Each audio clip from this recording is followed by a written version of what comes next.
Hello, so I'm DigitalDuck. I'm running Tintin on the Moon. To my left I have the breathtaking Yayo de la Riva, and to my right I have the very lovely Jenny. Oh, thank you. So we're just going to get started in 3, 2, 1, go. So I've got this estimate of 15 minutes here.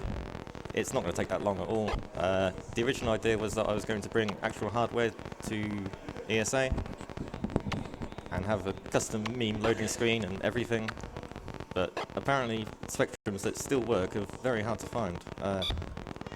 Amazingly, something built by the British in 1982 very rarely works in 1983, let alone 2019. So after 15 minutes, if I'm still playing, something's gone incredibly wrong. You probably expect it to be about 7 minutes, which makes it the shortest run of today. What just happened? What just happened? So this game is split into two sections. There's a space section and a ship section. This is the ship section. I'm not supposed to walk into him. The idea of the ship section is that you have to pick up the fire extinguisher, spray this green guy who's running around, and put out all the fires and disarm all the bombs. I ran into it a second time. This is a great start.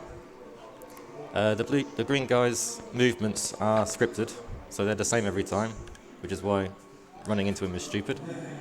The location of the bombs are the same every time, but the fires are random.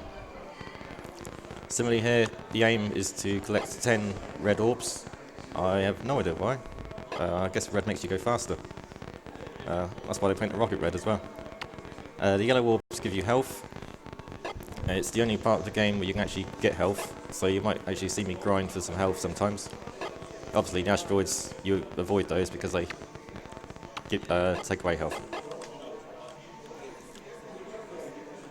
So there's the fire extinguisher. You spray this guy. While he's up and alive and running around, he will start fires. So you want to get rid of him as quickly as you can.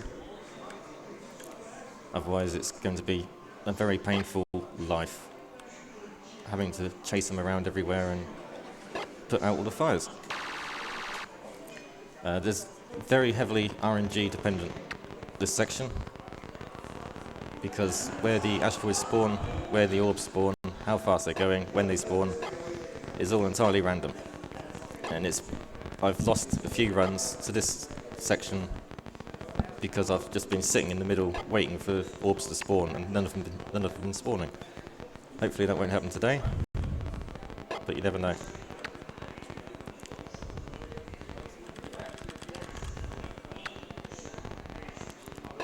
There we go.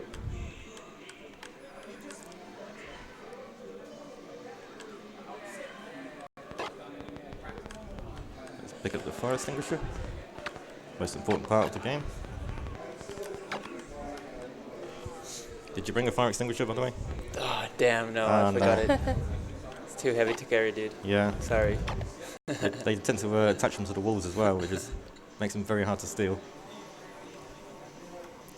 So this game was released by Infogrames, who later went on to make the Amazing Driver series. This is obviously not Driver. I kind of wish I was playing Driver instead, to be honest. But this will do.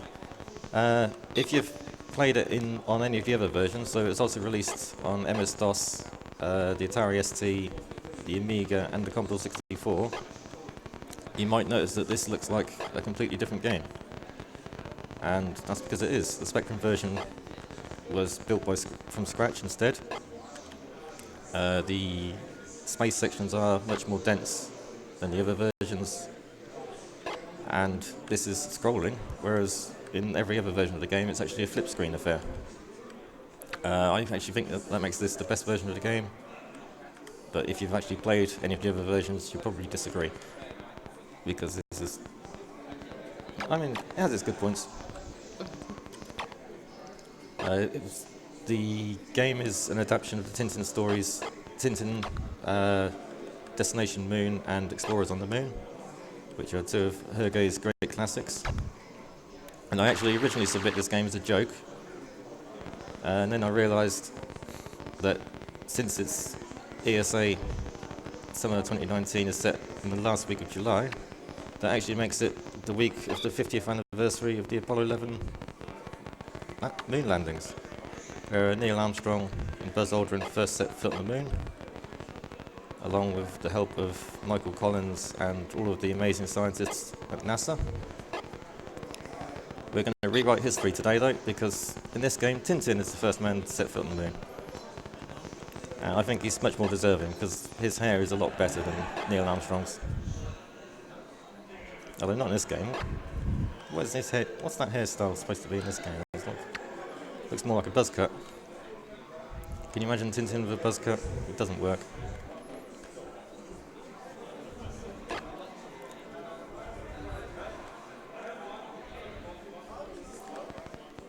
So whereas the game is... Where am I going? Here. Come here, green guy, green guy. Green guy, there we go. Right. So the last section of the game actually only requires 3 red orbs instead of 10, like all the others, and then the game is over. So it's a very, very short game, which is great for me, because that means I can stop playing it sooner. Dude, nice. Hella underestimate right here. Yeah. Let's go, dude. We're saving the schedule, even though it's already half an hour ahead.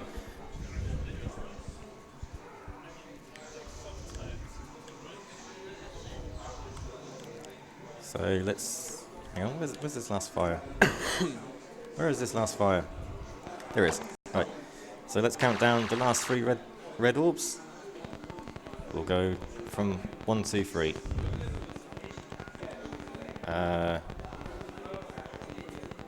Whenever you're ready, game. Here we go. 1.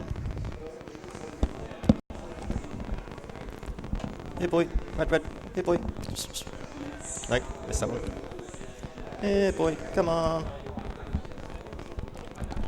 No, can't get that one over. There we go. 2.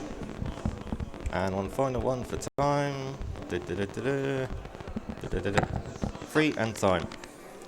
So that's Tintin on the moon. 7 minutes. Nice. Nice. Oh. Really That's nice.